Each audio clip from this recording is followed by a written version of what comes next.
बच्चों नमस्ते।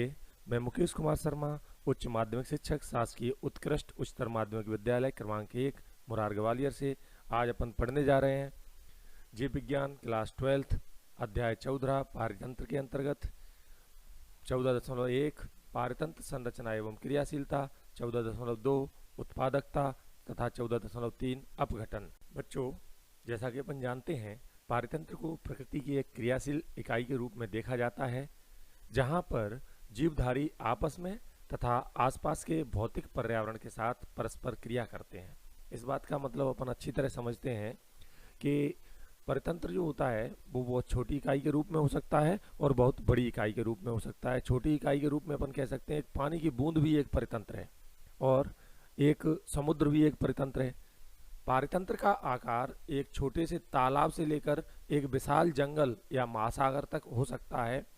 कई पारिस्थितिकी वैज्ञानिक संपूर्ण जीव मंडल को ही एक विश्व या ग्लोबी परितंत्र के रूप में देखते हैं, जिसमें पृथ्वी के सभी स्थानीय परितंत्र समाहित होते हैं।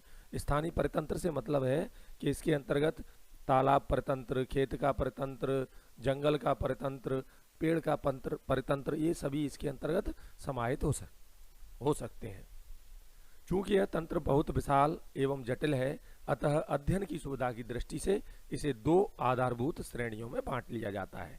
जैसा कि मैंने अभी बताया कि यदि पूरे विश्व को एक परितंत्र मान लिया जाए तो ये अपने आप में क्या है, एक बहुत बड़ा एक जटिल तंत्र हो जाएगा। तो अध्ययन की सुविधा के लिए अपन क्या करते हैं, इसको दो भागों में बांट लेते हैं। पहला भाग क्या हो जाएगा, स्थलीय, और दूसरा हो जाएगा जलीय परितंत्र। मतलब स्थलीय परितंत्र और जलीय परितंत्र मुख्यतः दो प्रकार के परितंत्र अपन जान सकते हैं।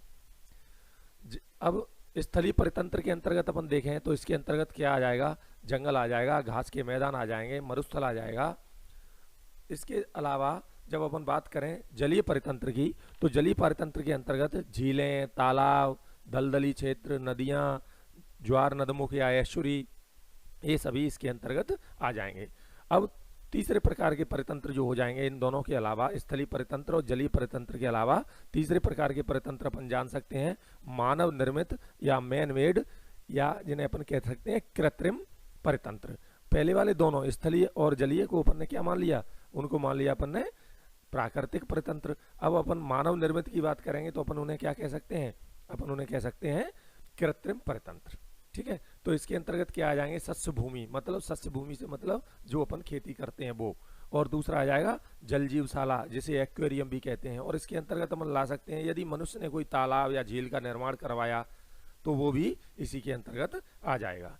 ठीक है, हम सबसे पहले पारितंत्र की संरचना को देखेंगे।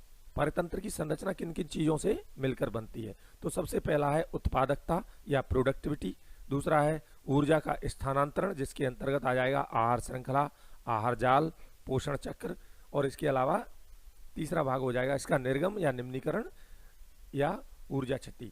ये तीनों चीजों से मिलकर, मतलब उत्पादकता, ऊर्जा का स्थानांतरण और निर्गम, इन तीनों से मिलकर क्या होता है, पारितंत्र की संरचना बनती है। और इन तीनों चीजों को जब अपन समझ लेंगे तो अपन को पारितंत्र का भी अवबोध या ज्ञान हो जाएगा। अब अपन जानने वाले हैं 14.1 पारितंत्र संरचना एवं क्रियाशीलता। पारितंत्र के जैविक एवं अजैविक घटकों की परस्पर क्रियाओं के फलस्वरूप एक भौतिक संरचना विकसित होती है, जो प्रत्येक प्रकार के पारितंत्र की विशिष्टता है। जब अपन पारितंत्र की बात करते हैं तो हमेशा दो चीजों की बात करते हैं। पारितंत्र के दो प्रकार के घटक अपन ने पढ़े हैं, पहले से अपन जानते हैं। पारितंत्र के अंतर्गत दो प्रकार के घटक होते हैं, जैविक और अजैविक घटक। जैविक घटकों के अंतर्गत क्या आ जाते हैं, जितने भी जीवित पेड़ पौधे, जीव जंतु हैं, चाहे वो सूक्ष्म जीव हों, चाहे वो अपन जैसे मनुष्य जैसे जीव हों, वो सभी जैविक घटक के अंतर्गत आ जाते हैं। इसके अलावा अजैविक घटकों में क्या आ जाएंगे, नदियां हैं, तालाब है, पहाड़ हैं, हवा है, तापमान है, ये सभी चीजें क्या आ जाएंगी, अजैविक घटक के अंतर्गत आ जाती हैं। अपन जानते हैं इस बात को। अब एक परितंत्र की पादप एवं प्राणी प्रजातियों की पहचान एवं गणना इसकी प्रजातियों के संगठन या कंपोजिशन को प्रकट करती है। किसी परितंत्र की जो पहचान है, वो पहचान किसके कारण है, उसमें पाए जाने वाले जीव जंतु और पेड़ पौधों की पर पहचान से। जैसा उस परितंत्र के जीव जंतु पेड़ पौधे हैं, उनकी जैसी संख्या है, उनका जो आपस में संगठन है उसके आधार पर ही एक परितंत्र की संरचना होती है। विभिन्न स्तरों पर विभिन्न प्रजातियों के ऊर्ध्वाधर वितरण को स्तर विन्यास कहते हैं। स्तर विन्यास एक शब्द आया, स्ट्रेटिफिकेशन या स्तर विन्यास। तो किसी पारितंत्र का स्तर विन्यास या स्ट्रेटिफिकेशन क्या होता है, तो जमीन से ऊपर की ओर, जैसे अपन हवा में ही चलें, जमीन की सतह से ऊपर की ओर विभिन्न प्रकार के जीवों का जो विन्यास होता है उसे अपन क्या कहते हैं, स्तर विन्यास कहते हैं। तो ये ऊर्ध्वाधर वितरण जो है वो कैसे है, जैसे अपन एक जंगल के बारे में देखें तो जंगल में अपन क्या देखेंगे, जो बड़े बड़े वृक्ष हैं वो सबसे अधिक ऊंचाई तक जाएंगे, जो झाड़ियां हैं उनसे थोड़े नीचे तक आ जाएंगी, और सबसे नीचे क्या आ जाएगा, घास आ जाएगा। तो ये क्या देख रहे हैं अपन, ऊर्ध्वाधर जंगल में ऊर्ध्वाधर वितरण देख रहे हैं पेड़ पौधों और विभिन्न प्रकार के जीव जंतु, विभिन्न प्रकार के वनस्पतियों का। अब परितंत्र में सारे घटक एक इकाई के रूप में तब तक क्रियाशील दिखते हैं जब तक अपन निम्न पहलुओं पर दृष्टि डालते हैं। ये सब एक दूसरे से मिलकर क्रियाशील रहते हैं। परितंत्र तब तक क्रियाशील रहेगा जब तक उसके सभी घटक आपस में मिलकर काम करेंगे। जिसमें कौन कौन से घटक हैं, कौन कौन से बिंदु हैं जिन पर अपन को चर्चा करनी है, वो है उत्पादकता या प्रोडक्टिविटी, अपघटन या डिकम्पोजिशन, ऊर्जा प्रवाह या एनर्जी फ्लो, और पोषण चक्र या न्यूट्रिशन साइकिल। जिसमें से आज अपन जो पढ़ने वाले हैं, उत्पादकता पर बात करेंगे अपन, अपघटन पर बात करेंगे। एक जलीय परितंत्र के गुण धर्म या प्रकृति को समझने के लिए अपन को एक उदाहरण लेना है, और वो उदाहरण हो सकता है एक तालाब का। चाहे अपन तालाब का उदाहरण ले लें, चाहे समुद्र का उदाहरण ले लें, पारितंत्र का संगठन या उसके गुण धर्म अपनी आसानी से समझ में आ जाएंगे। जैसे अपन एक तालाब की बात करें तो अपन कह सकते हैं तालाब क्या है, एक औचित्यपूर्ण, मतलब एक कंप्लीट स्वपोषी, औचित्यपूर्ण स्वपोषी और अपेक्षित रूप से सरल उदाहरण है, जो हमें एक जलीय परितंत्र में यहाँ तक कि उसके विभिन्न जो घटक हैं उनकी अन्योन्य क्रिया, मतलब उनकी आपस की पारस्परिक क्रिया को भी समझने में सहायक होगा। कैसे होगा अपन देखते हैं। हाँ, तो अपन देखो एक बात जाने, एक जो तालाब है उथले पानी वाला एक जल निकाय है, जिसमें एक पारितंत्र के सभी मूलभूत घटक बेहतर ढंग से प्रदर्शित होते हैं। जैसा कि अपन जानते हैं किसी भी परितंत्र में दो घटक होते हैं, एक अजैविक घटक और दूसरे जैविक घटक। तो अगर अपन जल परितंत्र या तालाब के परितंत्र की बात करें तो उसमें अजैविक घटकों के अंतर्गत क्या क्या आ जाएगा, पानी आ जाएगा, उसके कार्बनिक और अकार्बनिक तत्व आ जाएंगे, और उसमें जो जमीन में या उसकी तली में जो मृदा का निक्षेप हो जाता है वो अजैविक घटकों के अंतर्गत आ जाएगा। ठीक है। इसके अब ये जो विभिन्न प्रकार के कारक होते हैं वो किसी भी परितंत्र की क्रियाशीलता को या उसकी क्रियाशीलता की दर को नियमित करते हैं। जिसमें क्या क्या आ जाएगा, जैसे सौर निवेश है, मतलब सूर्य की ऊर्जा, कितनी ऊर्जा उसमें ग्रहण कर रहा है तंत्र, उसे कहेंगे सौर निवेश। उसका ताप का चक्र है, मतलब कितने समय तक तापमान ज़्यादा और कम रहता है। इसी प्रकार दिन की अवधि है, दिन की लंबाई है, तथा अन्य जलवायु परिस्थितियां हैं। जैसे अन्य जलवायु परिस्थितियों में क्या हो जाएगा, वहाँ की तापमान आ जाएगा, वायु की दर आ जाएगी, वहाँ की आर्द्रता आ जाएगी या नमी आ जाएगी। ये सब चीज़ें जो अब सब कारक हैं वो कौन से हैं, अजैविक कारक हैं। और ये अजैविक कारक क्या करेंगे, किसी भी तालाब या परितंत्र की क्रियाशीलता की दर को नियमित करते हैं। इसके अलावा दूसरे घटक कौन से होते हैं अपन जानते हैं, जैविक घटक होते हैं। जैविक घटकों को अपन तीन भागों में बांट सकते हैं। एक तो होते हैं उत्पादक, दूसरे होते हैं उपभोक्ता और तीसरे होते हैं अपघटक। तो जैविक कारकों में सबसे पहले अपन बात करें सुपोषी घटक या उत्पादकों की, तो इसमें कौन कौन आ जाएंगे, तालाब परितंत्र के अंतर्गत। तो तालाब परितंत्र के अंतर्गत स्वपोषी घटक या उत्पादकों के अंतर्गत पादप, प्लवक या शैवाल जिन्हें कहेंगे अपन वो आ जाएंगे। तालाब में अंदर रहने वाले निमग्न, मतलब तालाब के अंदर पाई जाने वाली विभिन्न प्रकार की हरे पेड़ पौधों की जातियां जो होती हैं वो आ जाएंगी। जैसे अपन जानते हैं जैसे सिंघाड़ा है ऊपर तैरता है, सिंघाड़े का पौधा, जलकुंभी है ऊपर तैरती है। उसी प्रकार से कुछ पौधे जैसे बेलिसनेरिया है, हाइड्रला है, ये सब पानी के अंदर निमग्न रूप से पाए जाते हैं। इसी प्रकार से तालाब के किनारों पर कुछ पादपों की जातियां होंगी, वो भी इस उत्पादक की श्रेणी में या स्वपोषी घटकों की श्रेणी में आ जाएंगी। इसके अलावा उपभोक्ताओं की श्रेणी में कौन कौन आ जाएंगे? प्राणी प्लवक आ जाएंगे, मतलब तालाब की सतह पर तैरने वाले जीव जंतु आ जाएंगे, प्राणी प्लवक, तथा स्वतंत्र प्लावी आ जाएंगे, उस पर उसमें जैसे मछलियां हैं वो सब आ जाएंगे, और तालाब के किनारे पर रहने वाले विभिन्न प्रकार के जंतु आ जाएंगे जो वहां से अपना पोषण प्राप्त करते हैं। इसके अलावा तीसरे कौन आ जाएंगे? अपघटक आ जाएंगे। अपघटकों में कौन आ जाएंगे? कवक आ जाएंगे। अपन अच्छी तरह जानते हैं कवक और जीवाणु अपघटक की श्रेणी में आते हैं, तो तालाब परितंत्र में ये अपघटक के अंतर्गत कौन आ जाएंगे? कवक और जीवाणु आ जाएंगे। ठीक है, जो मिट्टी होती है उसकी तली में, उसमें बहुत अधिक मात्रा में पाए जाते हैं। यहाँ यह परितंत्र मतलब तालाब का परितंत्र किसी भी परितंत्र की सभी प्रक्रियाओं को निष्पादित करते हैं। पूरे परितंत्र में क्या क्या होता है? तो सबसे पहले स्वपोषी जो होते हैं वो सूर्य के प्रकाश की ऊर्जा को क्या कर देते हैं? कार्बनिक ऊर्जा में, मतलब भोजन के रूप में परिवर्तित कर देते हैं। ठीक, ये कार्बनिक भोज्य पदार्थ उपभोक्ताओं द्वारा ग्रहण किए जाते हैं, और जो उपभोक्ता क्या करते हैं? ये विभिन्न प्रकार के उपभोक्ता जैसे स्वपोषी, विषमपोषी, इस कार्बनिक भोज्य पदार्थ को प्रत्यक्ष या अप्रत्यक्ष रूप से ग्रहण कर लेते हैं। मतलब स्वपोषी क्या करेंगे? भोजन बनाएंगे, वो उत्पादक हो गए, उनने सूर्य के प्रकाश की ऊर्जा को कार्बनिक भोज्य पदार्थों में परिवर्तित कर दिया। अब विषमपोषी क्या करेंगे? इस भोज्य पदार्थ को ग्रहण करेंगे, मतलब वो स्वपोषियों को भोजन के रूप में ग्रहण कर लेंगे। जैसे अपन जानते हैं कि जो शाकाहारी होते हैं वो क्या करते हैं? घास फूस खाते हैं, तो वहां से वो कार्बनिक भोज्य पदार्थ कहाँ पहुंच गया? शाकाहारियों के शरीर में। अब इन शाकाहारियों को किसने भक्षण किया? विषमपोषियों ने या कार्निवोरस ने। तो वो भोज्य पदार्थ कहाँ पहुंचा? उनके शरीर में पहुंचा। अब क्या होगा? चाहे स्वपोषी हो, चाहे विषमपोषी हो, चाहे उत्पादक हो, चाहे उपभोक्ता हो, ऐसे कह लो उस बात को बातें की है। अब इनका क्या होगा? ये एक ना एक दिन इनके मृत होंगे, और जब मृत हो जाएंगे तो उनके मृत शरीर का क्या होगा? अपघटन होगा, और अपघटन के फलस्वरूप ये भोज्य पदार्थ या कार्बनिक भोज्य पदार्थ इनके शरीर में उपस्थित थे वो क्या हो जाएंगे? अपघटित कर दिए जाएंगे, और अपघटन के फलस्वरूप ये सभी पदार्थ फिर से मिट्टी में मिल जाएंगे, और मिट्टी में मिलकर इनका खनिजीकरण हो जाएगा, और खनिजीकरण होकर ये पेड़ पौधों द्वारा फिर से अवशोषित कर लिए जाएंगे। ये पूरी घटना इसमें चलती है। ठीक है, इस घटना के दौरान क्या होता है? ये घटना बार बार पुनरावृत्त होती है, मतलब बार बार दोहराई जाती है। अब इस घटना के दौरान क्या होता है? इस घटना के दौरान ऊर्जा की एक दिशीय गतिशीलता होती है।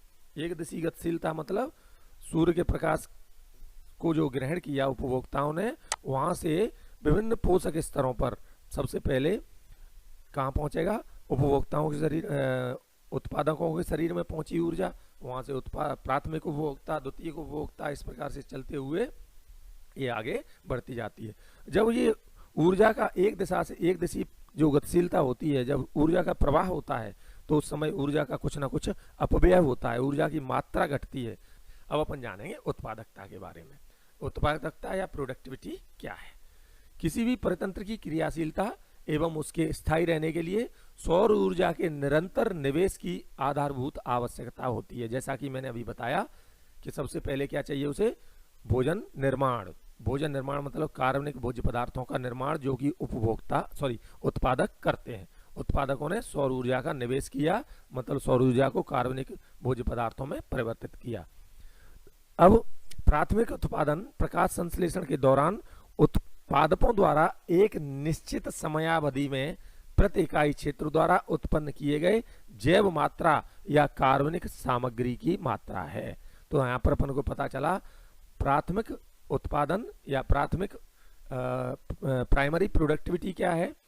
किसी निश्चित क्षेत्र में, किसी निश्चित समय में पेड़ पौधों द्वारा सूर्य के प्रकाश की ऊर्जा को ग्रहण करके जो कार्बनिक भोज्य पदार्थ बनाए जाते हैं, उस कार्बनिक भोज्य पदार्थ की मात्रा को अपन ने क्या नाम दे दिया? प्राथमिक उत्पादन नाम दे दिया। तो प्राथमिक उत्पादन समझ में आ गया। अब जिससे विभिन्न परितंत्रों की उत्पादकता की तुलना की जा सकती है। मतलब प्रोडक्टिविटी के आधार पर अपन क्या करते हैं? विभिन्न प्रकार के परितंत्रों की उत्पादकता की तुलना करते हैं। कौन सा, जैसे जल परितंत्र है या स्थल परितंत्र है, इनकी प्रोडक्टिविटी या प्राथमिक उत्पादकता कितनी है, इसके आधार पर अपन उनको पहचानते हैं। ठीक है, इस उत्पादकता को अपन दो भागों में बांट सकते हैं। सकल या कुल प्राथमिक उत्पादकता और दूसरी है नेट प्राथमिक उत्पादकता। क्या चीज है, फिर याद करें। प्राथमिक उत्पादकता है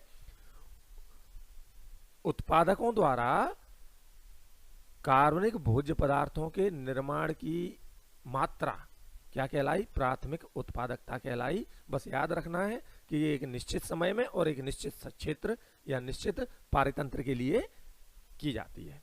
ठीक है, तो अपन को पता चला कि ये दो प्रकार की उत्पादकता है।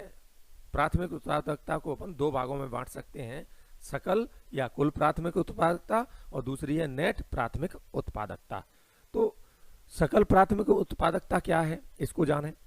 एक परितंत्र या एक पारिस्थितिक तंत्र की सकल प्राथमिक उत्पादकता प्रकाश संश्लेषण के दौरान कार्बनिक तत्व की उत्पादन दर होती है। सिंपल बात। अब बात आती है नेट प्राथमिक उत्पादकता क्या है। सकल प्राथमिक उत्पादकता की एक महत्वपूर्ण मात्रा पादपों में श्वसन द्वारा उपयोग की जाती है। जैसा कि मैंने बताया कि जो भी पेड़ पौधों ने या किसी भी जीव जंतु ने जो भी उत्पादन किया या उसके शरीर में जो भी कार्बनिक भोज्य पदार्थ हैं, उनका उपभोग उसकी विभिन्न जैविक क्रियाओं के संचालन में होगा। ठीक है, तो यहाँ पे अपन पादपों की जब बात कर रहे हैं तो पादपों में नॉर्मली श्वसन द्वारा बहुत ज्यादा मात्रा का उपयोग या उपभोग कर लिया जाता है। यदि हम सकल प्राथमिक उत्पादकता से श्वसन के दौरान हुई क्षति को घटा दें तो हमें नेट प्राथमिक उत्पादकता प्राप्त हो जाती है। तो बात समझ में आ गई। उदाहरण के रूप में अपन ने इसको ऐसे देखा, नॉर्मल वे में या सामान्य वे में सबके लिए अपन क्या कह सकते हैं कि सकल प्राथमिक उत्पादकता में से यदि विभिन्न प्रकार की जैविक क्रियाओं के दौरान उपभोग की गई पोषक पदार्थों की मात्रा को घटा दिया जाए तो हमको नेट प्राथमिक उत्पादकता प्राप्त हो जाती है। यहाँ पर अपन देख सकते हैं जीपीपी मतलब gross primary productivity minus respiration मतलब आर बराबर क्या हो गया, एनपीपी मतलब नेट प्राइमरी प्रोडक्टिविटी। समझ में आ गया। अब बात आती है नेट प्राथमिक उत्पादकता परपोषितों की खपत के लिए उपलब्ध जैव मात्रा होती है। समझ में आई बात। बात यह है कि जैसे कोई पेड़ पौधे हैं, उन पेड़ पौधों ने कुल क्या बनाया, जितना भी उनने भोजन बनाया उस भोजन में से उनने कुछ भोज्य पदार्थ या भोजन की मात्रा को अपने उपभोग में ले लिया, मतलब अपनी जैविक क्रियाओं के संचालन के रूप में उस ऊर्जा का उपभोग कर लिया। अब उनके शरीर में जितनी भी जैव मात्रा मतलब जितनी भी कार्बनिक भोज्य पदार्थ उनके शरीर में संचित हैं वो किसके काम में आएंगे, वो परपोषियों द्वारा उपभोग के काम में आएंगे। अब बात करते हैं अपन द्वितीयक उत्पादकता की। तो द्वितीयक उत्पादकता क्या है, यहाँ पर देखो प्राथमिक उत्पादकता थी प्रोड्यूसर या उत्पादक होते हैं, उनके द्वारा कार्बनिक तत्वों की जो मात्रा निर्माण की जाती है उसे अपन ने क्या नाम दिया था, उसे अपन ने नाम दिया था प्राथमिक उत्पादकता। तो द्वितीयक उत्पादकता क्या हो गई, उपभोक्ताओं द्वारा नए कार्बनिक तत्वों के निर्माण की दर क्या कहलाएगी, द्वितीयक उत्पादकता कहलाएगी। ठीक है, प्राथमिक उत्पादकता एक सुनिश्चित क्षेत्र में पादप प्रजातियों के निवास पर निर्भर करती है। ये विभिन्न प्रकार के पर्यावरणीय कारकों, पोषकों की उपलब्धता तथा पादपों की प्रकाश संश्लेषण की क्षमता पर भी निर्भर करती है। ठीक है, बात समझ में आ गई होगी। इसलिए ये विभिन्न प्रकार के पारितंत्रों में भिन्न भिन्न होती है। संपूर्ण जीव मंडल की वार्षिक कुल प्राथमिक उत्पादकता का भार कार्बनिक तत्व के रूप में लगभग 170 बिलियन टन आंका गया है। कितना आंका गया है, 170 बिलियन टन। इस बात पे मैं क्यों जोर दे रहा हूं, क्योंकि अगली बात जो आने वाली है इसमें से निकल के आने वाली है। बात यह है, यद्यपि पृथ्वी के धरातल का लगभग 70% भाग समुद्रों द्वारा ढका हुआ है, फिर भी बावजूद इनकी उत्पादकता केवल 55 बिलियन टन है। देखो कितनी है, टोटल 177 बिलियन टन है। देखो सॉरी 170 बिलियन टन है टोटल वार्षिक उत्पादकता, लेकिन समुद्रों द्वारा कितनी हो रही है, केवल 55 बिलियन टन। और भाग कितना घेरे हैं समुद्र, पृथ्वी का लगभग 70%। तो यहाँ पर बात यह है कि यहाँ पर याद रखने वाली बात यह है कि समुद्रों द्वारा उत्पादकता कम की जाती है, स्थल द्वारा ज्यादा की जाती है। ठीक है, अब इनके बारे में बाकी की जो महासागरों की उत्पादकता निम्न क्यों है, इसके क्या कारण है, नेट पे ढूंढिए, अपने साथ वाले बच्चों से डिस्कस कीजिए, अपने टीचर से डिस्कस कीजिए और इस बात को जानने की कोशिश कीजिए। अब बात आती है अपघटन की। देखो, आपने शायद सुना होगा कि केंचुओं को किसानों के मित्र के रूप में संबोधित किया जाता है।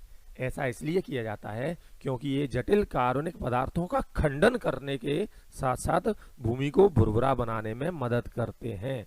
खंडन शब्द आया, खंडन क्या होता है अपन जानते हैं, आगे जानते हैं। इसी प्रकार अपघटक जटिल कार्बनिक सामग्री को अकार्बनिक तत्वों जैसे कार्बन डाइऑक्साइड, जल एवं पोषकों में खंडित करने में सहायता करते हैं और इस प्रक्रिया को अपघटन कहते हैं।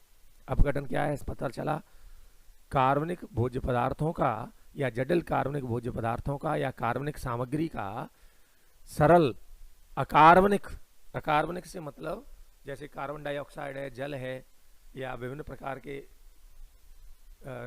अकार्बनिक पदार्थ हैं जैसे लोह तत्व में बदल दिया, मतलब लवणों में, खनिज तत्वों में बदलना, ये सब क्या कहलाता है, अपघटन कहलाता है। ठीक है। पादपों के मृत अवशेष जैसे पत्तियां, छाल, फूल एवं प्राणियों के मृत अवशेष, मल आदि, ये सब मिलकर डेट्राइड या अपरद बनाते हैं। ये डेट्राइड या अपरद अपघटन के लिए कच्चे पदार्थ का काम करते हैं, मतलब अपघटन होता है इन चीजों का। अपघटन की प्रक्रिया के महत्वपूर्ण चरण खंडन, निच्छालन, अपचयन, ह्यूमस भवन या ह्यूमस बनना या ह्यूमसिफिकेशन एवं खनिजीकरण या खनिजी भवन है। तो अपन को जानना है खंडन क्या है, निच्छालन क्या है, अपचयन क्या है, ह्यूमस भवन क्या है और खनिजीकरण क्या है। इन सब चीजों को जान जाएंगे तो अपन जान जाएंगे अपघटन क्या होता है। तो अपरदाहारी जैसे कि केंचुआ अपरद को छोटे छोटे कणों में खंडित कर देते हैं, इस प्रक्रिया को खंडन कहते हैं। हाँ, तो अपन जानेंगे निच्छालन प्रक्रिया के बारे में। तो निच्छालन प्रक्रिया के अंतर्गत जल में विलेय कार्बनिक पोषक भूमि मृदा स्तर में प्रविष्ट कर जाते हैं और अनुपलब्ध लवण के रूप में अवक्षेपित हो जाते हैं। मतलब पानी में घुलने वाले विभिन्न प्रकार के लवण जमीन के अंदर, मिट्टी के अंदर या भूमि के अंदर धीरे धीरे अंदर की ओर चले जाते हैं, जिसे अपन क्या कहते हैं, निच्छालन कहते हैं। ठीक है। अब बैक्टीरिया और कवक विभिन्न प्रकार के एंजाइम्स स्रावित करते हैं और अपरदों को सरल करके अकार्बनिक तत्वों में तोड़ देते हैं। इस प्रक्रिया को कहते हैं अपचय। अब क्या होता है, यहाँ पर देख लें अपन इस चीजों को। मृदा में उगा हुआ वृक्ष है जिसमें से एक हरी पत्ती जमीन पर गिरी, कुछ कीटों एवं अन्य जीवों द्वारा भक्षण होता है जो भोज्य पदार्थों एवं ऊर्जा जाल में प्रवेश कर जाते हैं। इसके बाद अपन देखें, ये पत्ती यहाँ पे है, इस पत्ती को या तो कवकों ने सड़ाया या कुछ भोज्य पदार्थ रासायनिक क्रियाओं द्वारा मृदा में निच्छालित कर दिए गए। किसके द्वारा, इन कीट पतंगों द्वारा खाया गया और इनको जमीन में मिला दिया गया। और ये सभी पदार्थ क्या हुए, धीरे धीरे मृदा में इनका अपघट होना शुरू हुआ और ये मृदा में मिल जाते हैं। इस पूरी प्रक्रिया को अपन आगे देखते हैं। यहाँ समझना महत्वपूर्ण है कि उपर्युक्त अपघटन की समस्त प्रक्रियाएं अपरद पर समानांतर रूप से लगभग लगातार चलती रहती हैं। मतलब ऐसा नहीं है कि पहले ये होगा फिर ये होगा, लेकिन ऐसा कुछ नहीं है, समानांतर चलती रहती हैं। कुछ भाग में ये हुआ, कुछ भाग का अपचयन हुआ, कुछ भाग का अपघटन चल रहा है, इस प्रकार से। अब जानते हैं अपन ह्यूमिसिफिकेशन या मिनरलाइजेशन की प्रक्रिया के बारे में। ठीक है। ह्यूमिफिकेशन या ह्यूमस निर्माण और मिनरलाइजेशन या मिनरल बनने की प्रक्रिया अपघटन के दौरान मृदा में संपन्न होती है। ह्यूमिसिफिकेशन के द्वारा एक गहरे रंग के क्रिस्टल सहित तत्व का निर्माण होता है जिसे ह्यूमस कहते हैं, जो कि सूक्ष्म जैविक क्रियाओं के लिए उच्च प्रतिरोधी होता है और इसका अपघटन बहुत धीमी गति से होता है। जो ह्यूमस होता है वो स्वभाव से कोलाइडल प्रवृत्ति का होता है, जिसकी वजह से यह पोषक के भंडार का काम करता है।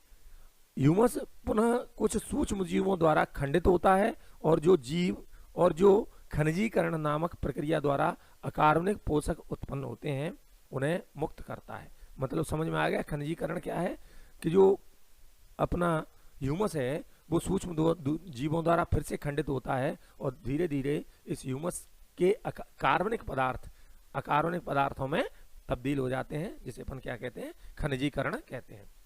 अपघटन एक प्रक्रिया है जिसमें ऑक्सीजन की आवश्यकता होती है। अपघटन की दर जलवायु घटकों तथा अपरद के रासायनिक संगठनों द्वारा निर्धारित होती है। एक विशिष्ट जलवायु परिस्थिति में यदि अपरद काइटिन तथा लिग्निन से भरपूर होता है तब अपघटन की दर धीमी होती है, और यदि अपरद नाइट्रोजन तथा जल विलेय तत्वों से जैसे चीनी आदि से भरपूर होता है तब यह क्रिया तेज होती है। तो अपन को पता चला कि अपरद में जो तत्व हैं उनके आधार पर इसके आगे बढ़ने की प्रक्रिया या इसके अपघटन की प्रक्रिया निर्भर करती है। ताप एवं मृदा की नमी बहुत ही महत्वपूर्ण जलवायु घटक है जो मृदा के सूक्ष्म जीवों की क्रियाओं द्वारा अपघटन की गति को नियमित करता है। तो दूसरा कारक क्या पता चला अपन को, दूसरा कारक है जो अपघटन की क्रिया को नियमित करता है, वो क्या है, ताप एवं मृदा की नमी। जब गर्म और आर्द्र वातावरण होगा तो अपघटन तेज होगा। अपन देखते हैं बरसात के दिनों में बड़ी जल्दी चीजें सड़ती गलती हैं, तो ये अपन को पता चला क्योंकि बरसात के दिनों में नमी भी पर्याप्त होती है, गर्मी भी पर्याप्त होती है, ठीक है। जबकि निम्न ताप एवं अवायवीय जीवन अपघटन की गति को धीमा करती है, जिसके परिणाम स्वरूप कार्बनिक पदार्थों का भंडार जमा हो जाता है। ये बड़ा महत्वपूर्ण पॉइंट है। जैसे अपन को चीजों को सड़ने गड़ने से बचाना है तो अपन क्या करते हैं, उनको फ्रिज में रख देते हैं, जिसकी वजह से उनकी वो लंबे समय तक सुरक्षित बनी रहती हैं। इसके साथ चैप्टर समाप्त होता है। Thank you.